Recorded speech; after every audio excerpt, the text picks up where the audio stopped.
Arts and Aging is a way to explore the creative talents and adventures of an intergenerational group of people, showing them that learning and creativity are lifelong processes, showing older people that just because they are older, they don't have to stop creating and having fun, and showing younger people the wonderful wisdom that older adults can share.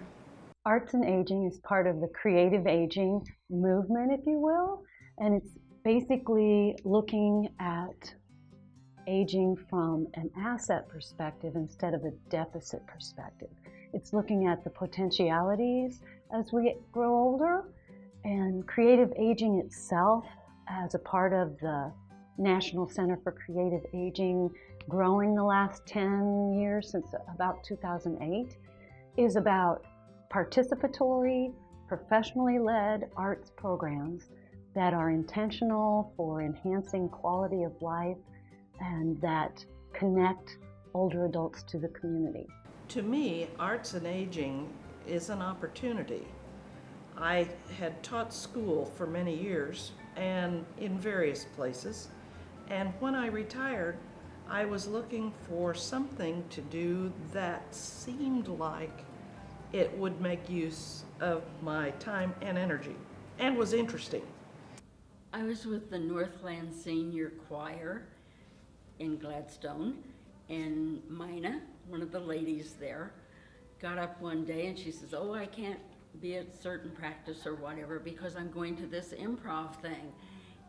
And improv went through my head. I thought, oh my gosh, improv, because when I was in college 30 years ago, 30 years, improv in speech was the most exciting thing I'd ever done.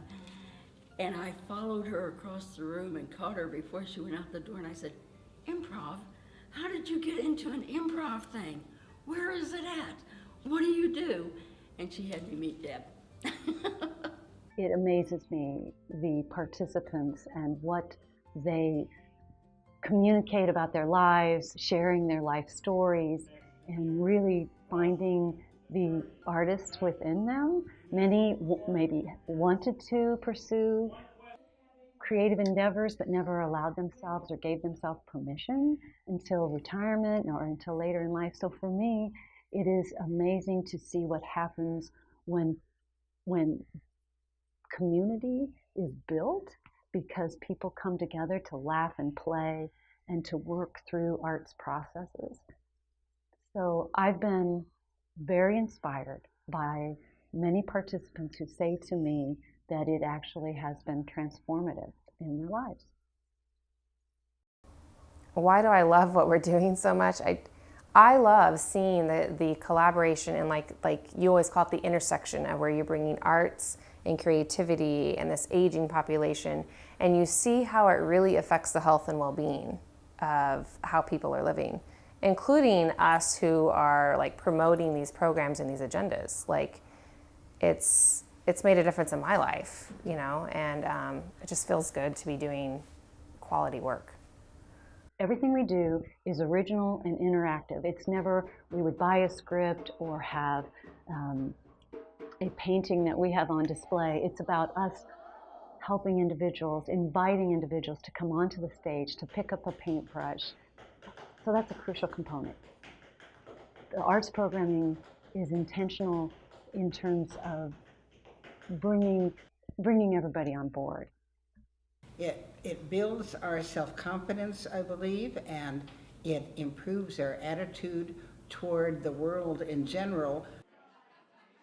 When you're by yourself and you're older, there are times when you feel picked on, and it's nice to have allies and find out that everybody has the same problems, and to use your ingenuity to do different things. When we started piloting programs to see what they looked like, going into assisted living centers where we're working specifically with persons with dementia, and we built a theater-inspired piece that then we shared with family and friends. And so the power of the work is in the moment, when we draw forth individuals and we actually touch upon memories that, for the most part, most people would say are not reachable. It is really interesting to watch people with dementia when they are in that creative element, because not only are they good at living in the moment, when you start getting playful and you start getting super creative with them, their inhibitions just completely go by the wayside, and they share very real parts of themselves. Well, I've met a lot of great people, wonderful people, had an enormous amount of fun, learned a great deal about improv. I thought I knew a little about improv. I knew nothing, and learned a great deal. And so it's been an enormous education for me, and just enormous fun. I'm hoping that I can work with Deb from here on out. We may do funny things, we may do serious things.